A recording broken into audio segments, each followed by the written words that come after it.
Olá, Deus abençoe.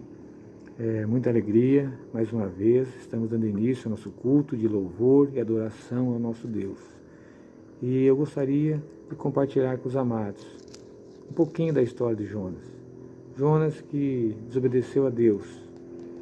E no versículo 2, a partir do versículo 1, lá dentro do peixe, ele tomou uma atitude. E assim a palavra fala do Senhor, capítulo 2, versículo 1. Então Jonas, do ventre do peixe, orou ao Senhor, seu Deus, e disse: na minha angústia clamei ao Senhor. Amados, essa história, ela mostra que Jonas, ali dentro, encurralado, angustiado, ele clama ao Senhor. E a palavra de Deus fala que o Senhor respondeu a Jonas, do ventre do abismo. Ele gritou e tu me ouviste a voz. Então nós estamos sabendo que Deus, Ele ouve a nossa angústia, Ele ouve a nossa oração. E Ele continua falando aqui no versículo 3, pois me lançaste no profundo, no coração dos mares, e as correntes das águas me cercou. Jonas tinha acabado de desobedecer a Deus. E Deus o lançou nas profundezas dos mares. Ele continua, então eu disse, lançado estou de diante dos teus olhos, tornarei porventura a ver o teu santo templo. Então ele se lembra, da igreja, se lembra do templo, ele se distanciou de Deus, e ele imaginou que talvez não teria mais oportunidade. Então ele lembra do templo do Senhor. Ele continua no versículo 5, as águas me cercaram até a alma, e o abismo me rodeou, e as algas se enrolaram na minha cabeça. Desci até os fundamentos dos montes, desci até a terra, cujos ferrolhos se correram sobre mim para sempre. Então ele se viu no abismo, ele se viu sem saída. Ele imaginou ali, com certeza, que Deus teria virado as costas para ele. Mas ele continua, no versículo 6, parte B, contudo fizeste subir da sepultura a minha alma, ó Senhor, meu Deus. Quando dentro de mim desfalecia minha alma, eu me lembrei do Senhor, e subiu a ti a minha oração no teu santo templo. Queridos, muitas pessoas nesse momento, estão tristes, enlutadas, sofrendo, enfermas em muitos hospitais. E Jonas nos ensina aqui que ele estava dentro dele, desfalecendo a sua alma. E ele lembra do Senhor e ora ao Senhor. E ele continua falando no versículo 8. Os que se entregam à idolatria vã abandonam aquele que lhes é misericordioso. Muitas vezes, amados, nós somos idólatras. Nós abandonamos ao Deus, abandonamos aquele que tem misericórdia.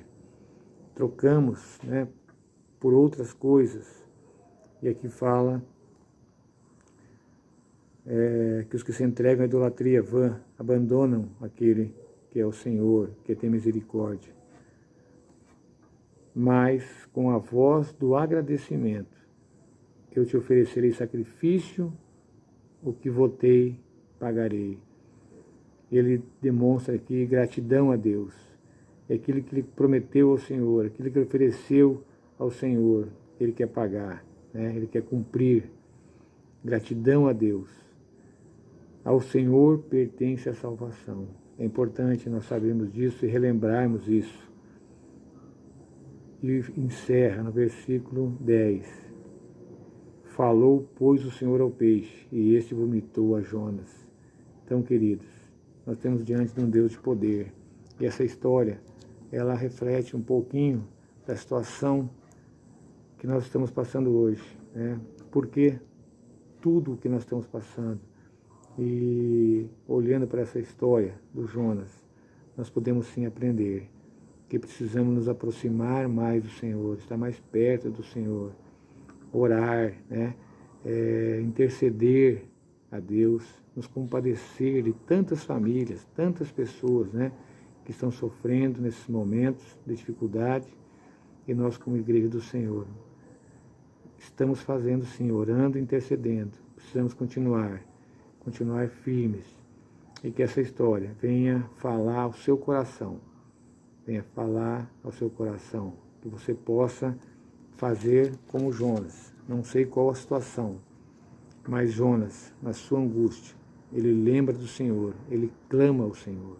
E Deus não rejeita, né, a oração daqueles que estão com o coração contrito e quebrantado. É importante, nesse momento, nós continuarmos orando ao Deus, orando ao Senhor.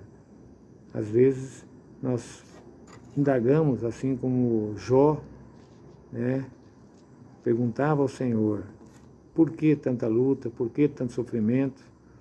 E ele demorou para entender. Ele viu que conhecia Deus apenas de ouvir, mas depois ele entendeu e falou que conhecia Deus verdadeiramente. É isso que nós precisamos, nos aproximar do Senhor. Jonas se afastou do Senhor e ele pagou um preço um pouquinho caro. E nós podemos sim estar próximos ao Senhor. É isso que Deus quer de nós nesse momento. Vamos orar para que Deus aplique a sua palavra e abençoe cada um de nós. Deus amado, em nome de Jesus, aplique a tua palavra ao coração de cada um de nós. Que a história do profeta Jonas sirva para nós também, ó Deus, de ensinamento, de lembrar que precisamos estar perto, próximo do Senhor, que o Senhor tem poder, que o Senhor é poderoso para fazer infinitamente mais do que pedimos, do que pensamos. Em nome de Jesus, pedimos a teu cuidado com tantas famílias, tantas pessoas enfermas, ó Deus. Que a tua misericórdia, ó Deus amado, seja derramada todos os dias na vida dessas pessoas. Abençoe a nossa igreja, abençoe cada um de nós. E que a tua mão poderosa, Pai, possa abençoar famílias que estão tristes, perderam seus entes queridos, ó Deus. Que o conforto do Senhor, ó Deus amado, encontre cada uma dessas pessoas. É assim que nós oramos em nome de Jesus. Amém. Bendito seja o nome de Cristo Jesus, Rei dos Reis, Senhor dos Senhores, né?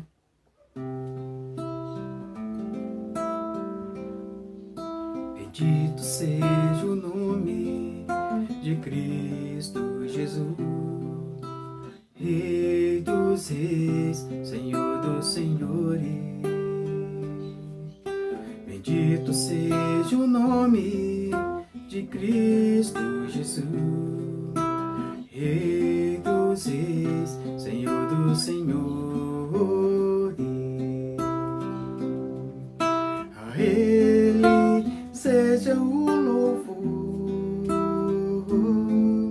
a Ele seja adoração,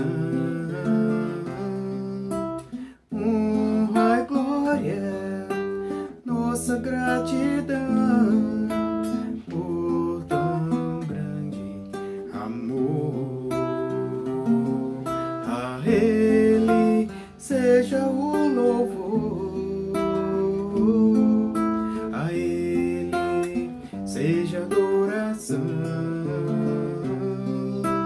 honra e glória, nossa gratidão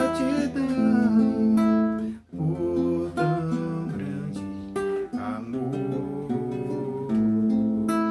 por tão grande amor, por tão grande amor.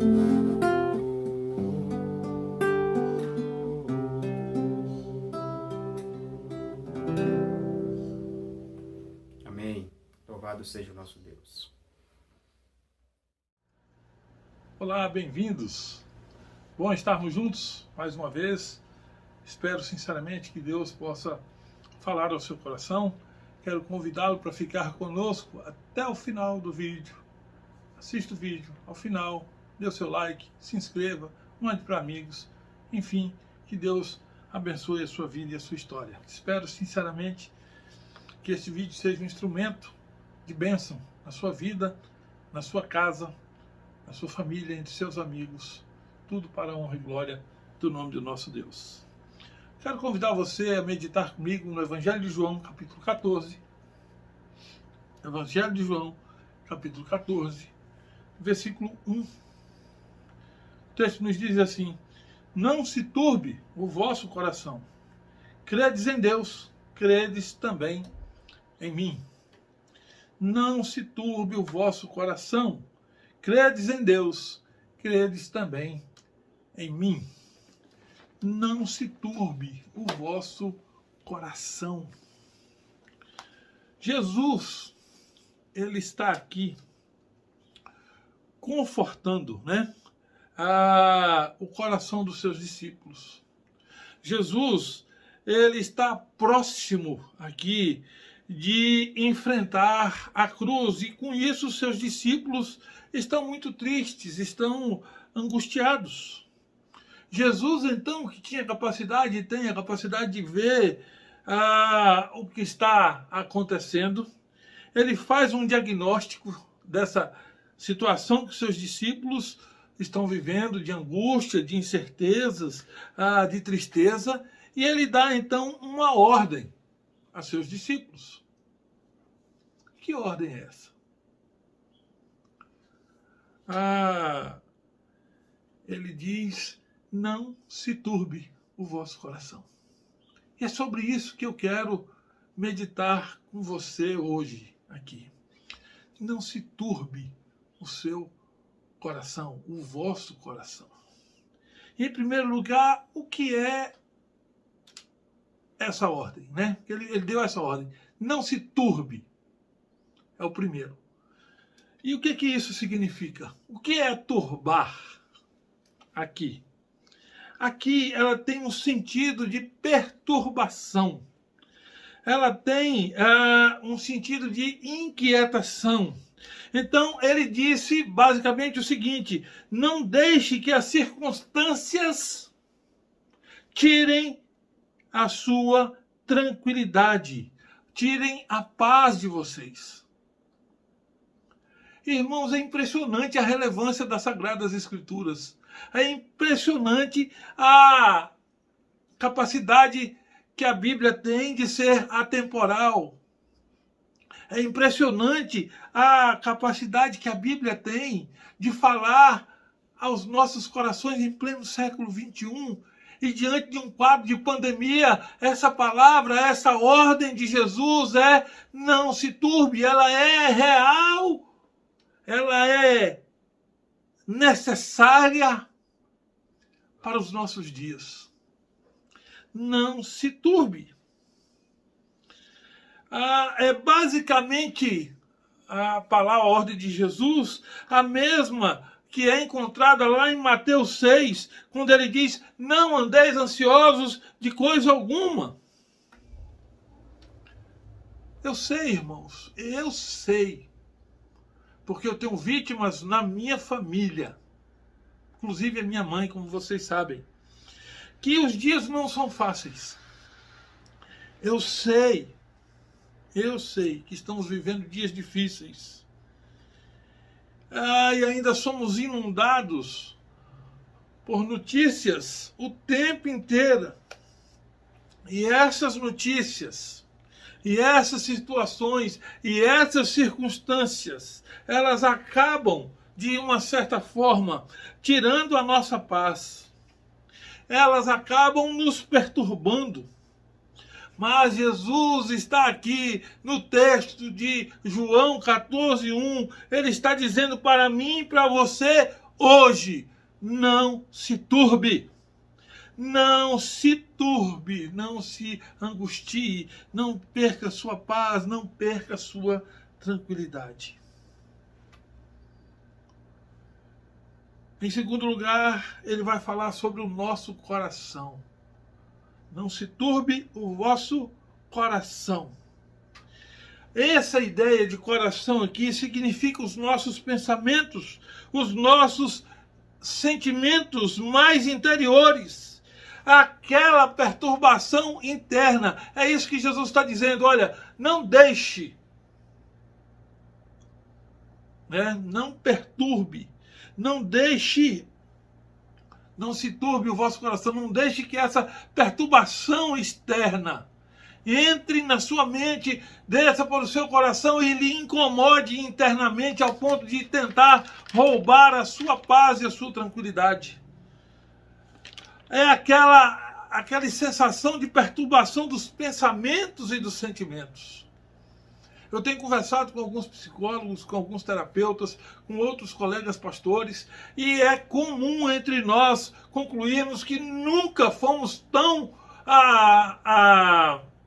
chamados, solicitados para atender pessoas com esse nível de perturbação nos pensamentos e nos sentimentos. As circunstâncias, elas afetam o nosso mundo interior. Isso é fato. Ela perturba, ela afeta a nossa vida interior. Também é fato. Mas Jesus, mais uma vez, nos diz, em meio a toda essa perturbação, não se turbe. Não se turbe o seu coração. Eu e você, como alguém que crê em Cristo, em Jesus, nós temos condições de olhar para o Mestre, porque nós sabemos que Ele é capaz de fazer muito mais do que nós podemos pedir, pensar ou imaginar. O nosso Mestre, o nosso Senhor, o nosso Salvador Jesus Cristo, nós podemos olhar para Ele e pedir a Ele que nos ajude a ter paz. Nos ajude a cumprir a ordem que Ele mesmo nos deu. O que eu faço então para não permitir que essas perturbações me alcancem e talvez tirem até a minha paz? A paz da minha mente, do meu coração. O que eu faço? E a resposta é o nosso terceiro ponto. Tenha fé. É o que o texto nos diz. Creia em Deus, creia também em mim. O texto nos diz lá, credes também, não se turbe o vosso coração, credes em Deus, crede também em mim. Lembram, Jesus está prestes a ir enfrentar a cruz.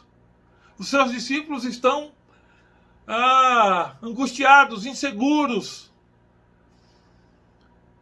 E diante de um quadro de quase morte, da iminência da morte, de todo aquele sofrimento, Jesus diz, não se turbe o vosso coração. E a fé, irmãos, ela é essencial. Ele diz, creia em Deus, creiam também em mim. Confiança, creia em Deus. A Bíblia diz que o cristão, que o justo, ele viverá por fé. Ele viverá pela fé.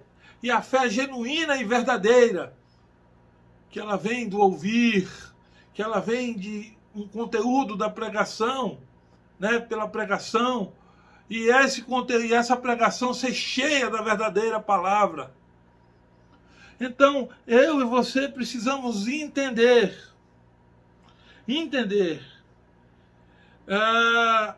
que nesses dias de crise, que nesses dias de incertezas e inseguranças, é que a nossa fé é revelada. Ela é necessária nesses momentos de perturbações, de tribulações. A nossa fé é necessária nesses momentos. Porque a nossa fé, irmãos, é quem vai nos dar a condição de não desesperarmos. Fé, confiança em dias melhores. E nesse caso aqui, a fé, ela é extremamente objetiva. Porque você não pode crer em Deus sem crer em Jesus. Porque Jesus é o caminho, a verdade e a vida. E ninguém vai ao Pai senão por Ele. Ninguém vai a Deus a não ser por Jesus. Portanto, nesses dias de luta, nesses dias de dificuldade, não se turbe, não deixe as coisas, as situações bagunçarem a sua mente e o seu coração. O seu coração precisa estar no lugar certo. Por fim, tenha fé. Fé não em qualquer coisa, mas em Deus, que enviou seu Filho Jesus Cristo, que é o único caminho, a única verdade e a vida. E seja vitorioso em nome de Jesus e experimente a paz, aquela paz que excede a todo entendimento, que guarda o coração do povo de Deus. Portanto, eu não sei como é que está o seu dia. Eu não sei como é que está a sua mente. Eu não sei como está o seu coração. Mas se por algum motivo você estiver perturbado, angustiado, eu quero lhe dizer que Jesus é o remédio. Eu quero lhe dizer que a fé em Deus vai te conduzir a experimentar aquela sensação que só o povo de Deus experimenta, que é de conforto em meio a lutas, conforto em meio a muitas dificuldades. Eu quero orar por você que não experimenta isso, e por você que já experimentou também, para juntos elevarmos os nossos olhos ao céu, o nosso pensamento ao céu, e pedirmos a Deus que nos use como instrumentos dele, em nome de Jesus. Vamos orar? Pai bondoso, estamos diante do Senhor, reconhecendo que só o Senhor é Rei, só o Senhor é Deus, o Senhor é aquele que nos guarda, o Senhor é aquele que nos protege, o Senhor é aquele que traz paz ao nosso coração. Senhor, não nos deixe turbar, não deixe o nosso coração se encher de informações e das circunstâncias, mas ajude-nos a ter a fé que vê além das circunstâncias, que vê a tua promessa. Então, Senhor, enche-nos, invade-nos com isso. Aqueles que, como eu, já experimentam essa paz, louvado seja o teu nome. Ajude-nos a espalharmos isso para outras pessoas. Em nome de Jesus. Que a graça do nosso Senhor e Salvador Jesus Cristo, o amor de Deus o Pai e as ternas consolações do Espírito seja com você, meu irmão, com você, minha irmã, não só hoje, mas todos os dias da sua vida, em nome de Jesus. Amém. Deus te abençoe, Deus te guarde e te fortaleça, em nome de Jesus. Forte abraço, fiquem com Deus e até breve.